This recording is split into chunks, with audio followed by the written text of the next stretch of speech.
নমস্কাৰ, মই ডাক্তৰ অতীন্দ্ৰ দাস, দন্তশল্য চিকিৎসক। আজি মুখ স্বাস্থ্য আৰু মুখ স্বচ্ছতাৰ বিষয়ে কিছু কথা জানো আহক। ইংৰাজীত এষাৰ কথা আছে, a smile is the curve that sets everything straight. অৰ্থাৎ আপোনাৰ হাঁহিটো অতি গুৰুত্বপূৰ্ণ। মুখ স্বাস্থ্যই অকল হাঁহিটোকে নুবুজায়। মুখ স্বাস্থ্যই বিষমুক্ত মুখ গহ্বৰ, সবল দাঁত, স্বাস্থ্যৱান আলু আৰু কেঞ্চাৰ মুক্ত এখন মুখমণ্ডলক বুজায়। দাঁতেৰে খোৱা বস্তু চুবোৱা, শব্দ স্পষ্টকৈ উচ্চাৰণ কৰা আৰু এক সুন্দৰ হাঁহিৰ যোগেদি এক সুন্দৰ ব্যক্তিত্বৰ প্ৰাপ্তি হোৱাটো এটা মুখ স্বাস্থ্যৰ পৰিসীমা। মুখ গহ্বৰৰ প্ৰধান তিনিটা বেমাৰকেইটা ক্ৰমে ডেণ্টেল কাৰিছ বা দন্তক্ষয় ৰোগ, যাৰ আৰম্ভণি কলা স্পটৰ দৰে হয় আৰু পিছলৈকে গৈ গাঁত হোৱা পৰিলক্ষিত হয়। 2 নম্বৰ পাইৰিয়া বা জিঞ্জাইভাইটিছ, যাৰ আৰম্ভণি হয় আলুৰ পৰা তেজ ওলোৱা আৰু আলু ফুলি যোৱা। আৰু 3 নম্বৰ অৰেল কেঞ্চাৰ বা মুখ গহ্বৰৰ কৰ্কট ৰোগ, যি অতি ভয়ানক হয়। ভগৱান শ্ৰীকৃষ্ণৰ মাকে এবাৰ ভগৱান শ্ৰীকৃষ্ণৰ মুখখন চাওঁতে তেওঁ গোটেই ত্ৰিভুৱনখন দেখা পাইছিলে।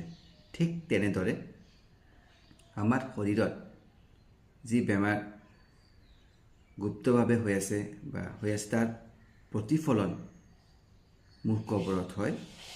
আৰু মুখ গহ্বৰৰ কিছু বেমাৰৰ ফলত আমাৰ শাৰীৰিক বেমাৰ হোৱাৰো হাই ৰিস্ক থাকে, যেনে diabetes, heart disease, rheumatic arthritis, kidney disease, pancreatic disease, respiratory disease, Alzheimer, ডাইস্কেনেচিয়া।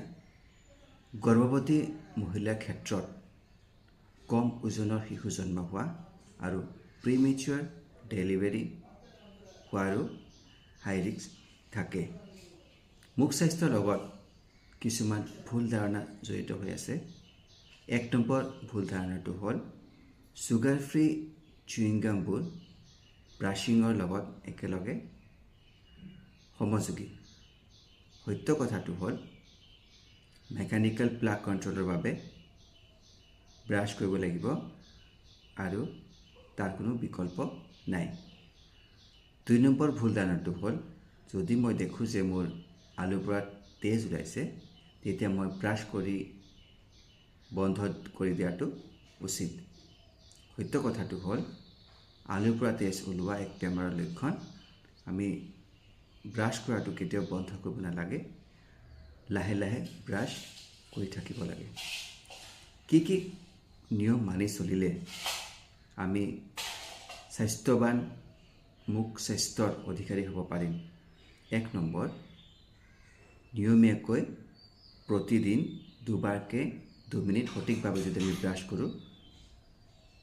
2 number, প্ৰত্যেকবাৰ আহাৰ গ্ৰহণ কৰাৰ পাছত যদি আমি পানীৰে কুলুকুলু কৰোঁ।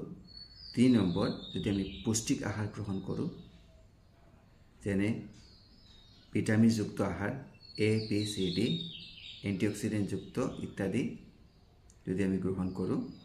4 নম্বৰ, ধঁপাত জাতীয় সকলো বস্তু আমি বৰ্জন কৰিব লাগিব। আৰু 5 নম্বৰ, প্ৰতি মাহে ছেল্ফ অৰেল এক্সামিনেশ্যন বা স্বচ্ছ মুখ পৰীক্ষা আৰু প্ৰত্যেক 6 মাহৰ মূৰে মূৰে প্ৰশিক্ষণপ্ৰাপ্ত চিকিৎসকৰ দ্বাৰা যদি আমি মুখ স্বাস্থ্য পৰীক্ষা কৰাওঁ।